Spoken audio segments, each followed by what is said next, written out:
മരുന്നുകളൊക്കെ എഫക്റ്റീവായി പ്രവർത്തിക്കുന്നത് അറിയാനുണ്ട്. സ്പൈനൽ നെർവിലെ നമ്മളെ പേടിപ്പിച്ച ഇൻഫെക്ഷൻ ഉണ്ടല്ലോ, അത് പൂർണ്ണമായി ഒഴിഞ്ഞു. You can say it's A new life. ജീവിതത്തെ ശരിക്കും തിരിച്ചു പിടിച്ചു. പിന്നെ ഫിസിയോതെറപ്പി കണ്ടിന്യൂ ചെയ്യണം. ഏരിയ ഒരു 2 മാസം.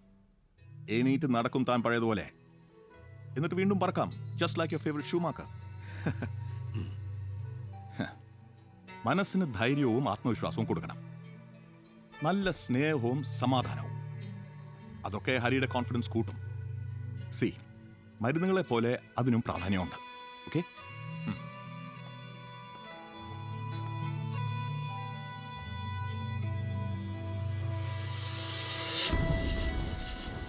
എനിക്കിപ്പോൾ കൺഫ്യൂഷനില്ല. ഞാനും ഇപ്പോൾ ഹരി ജീവിക്കാനാണ് ആഗ്രഹിക്കുന്നതെന്ന് എനിക്ക് തന്നെ തിരിച്ചറിയാം. ഞങ്ങൾക്കിടയിൽ ഇനി അസ്വസ്ഥമാക്കുന്ന ഒന്നും തന്നെ ഉണ്ടാകരുത്. അങ്ങനെ എന്തെങ്കിലും ഉണ്ടെങ്കിൽ അതിനെ നശിപ്പിക്കണം.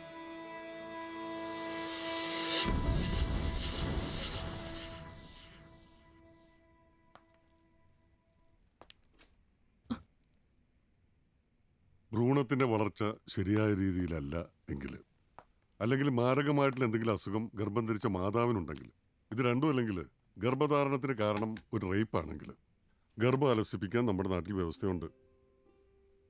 4 മുതൽ 8 ആഴ്ച വരെ പ്രായമുള്ള പ്രഗ്നൻസി ആണെങ്കിൽ മെഡിക്കലി ടെർമിനേറ്റ് ചെയ്യാവുന്ന ഏതെങ്കിലും പിൽസ് കഴിച്ചിട്ട്. ഇനി 8 മുതൽ 12 ആഴ്ച വരെ ആണെങ്കിൽ സർജിക്കൽ ടെർമിനേഷൻ, അതായത് ഇപ്പോൾ കണ്ട പോലെ ഒരു ക്ലീനിങ് പ്രോസസ്. അങ്ങനെ പല രീതികൾ. ഞെട്ടിപ്പിക്കുന്നതും അവിശ്വസനീയവുമാണ് നമ്മുടെ നാട്ടിൽ നടക്കുന്ന അബോർഷനുകളുടെ കണക്ക്. But I personally not encourage and never done this year. എനിക്ക് നിങ്ങളുടെ നിസ്സഹായാവസ്ഥ മനസ്സിലാവും. ജാരൻ നിങ്ങളെ കൈവിട്ടിരിക്കുന്നു. ജീവിതത്തിലേക്ക് തിരിച്ചു വരുന്ന ഭർത്താവ്. ഇതാണ് നിങ്ങളുടെ സ്കാനിങ് റിപ്പോർട്ട്. ഇനി മറ്റെവിടെയെങ്കിലും പോയി നിങ്ങൾ അബോർട്ട് ചെയ്യാൻ തീരുമാനിച്ചാലും ബലി കൊടുക്കേണ്ടി വരുന്നത് ഇപ്പൊ മോണിറ്ററി കണ്ട പോലെ ഒരു ജീവനല്ല, ഇരട്ട കുഞ്ഞുങ്ങളാണ് നിങ്ങളുടെ ഗർഭപാത്രത്തിൽ.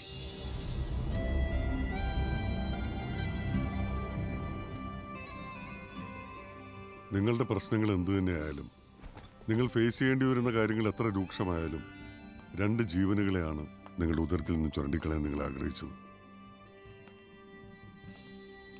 നിയമം മാത്രമല്ല, മനുഷ്യത്വയുടെ വിഷയമാണ്. ആലോചിക്കണം.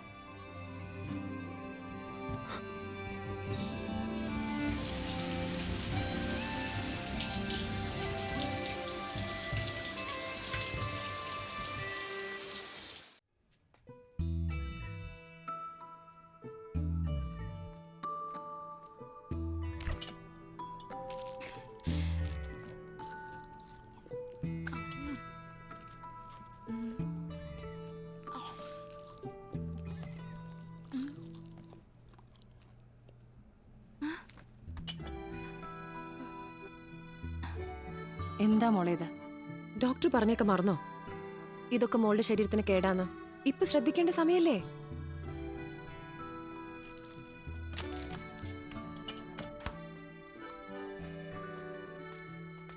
ഏയ്, എവിടെ പോവാ?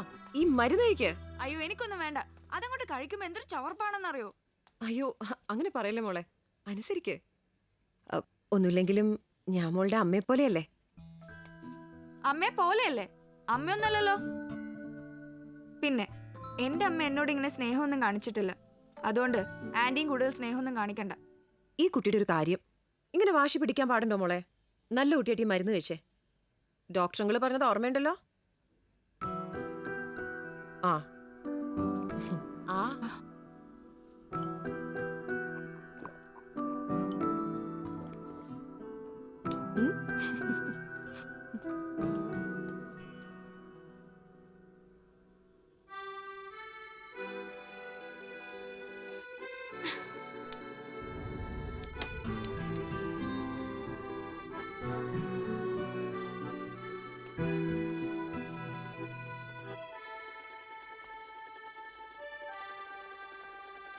സൈറ മോളെ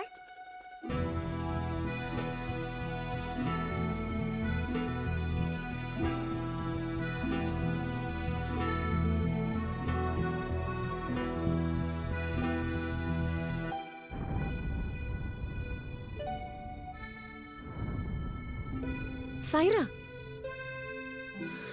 എന്താ ഇത്? Cigarette smoking. നീ ഈ പ്രായത്തിൽ ഇതും ശീലിച്ചോ? നീ ഒരു പെൺകുട്ടിയല്ലേ? എന്താ പെൺകുട്ടികൾക്ക് ഇതൊന്നും പാടില്ലേ? സാധാരണ പെൺകുട്ടികൾ ഇതൊന്നും ചെയ്യാറില്ല. അതിന് ഞാൻ സാധാരണ പെൺകുട്ടിയാണെന്ന് ആന്റിയോട് ആര് പറഞ്ഞു? സാധാരണ പെൺകുട്ടികൾക്ക് ഈ പ്രായത്തിൽ വയറ്റിലുണ്ടാവോ? മതി, എന്തു പറഞ്ഞാൽ ഒരു തർക്കത്തിന് ഒരു നെഗറ്റീവ് ആറ്റിറ്റ്യൂഡും. വെറുതെ അല്ല.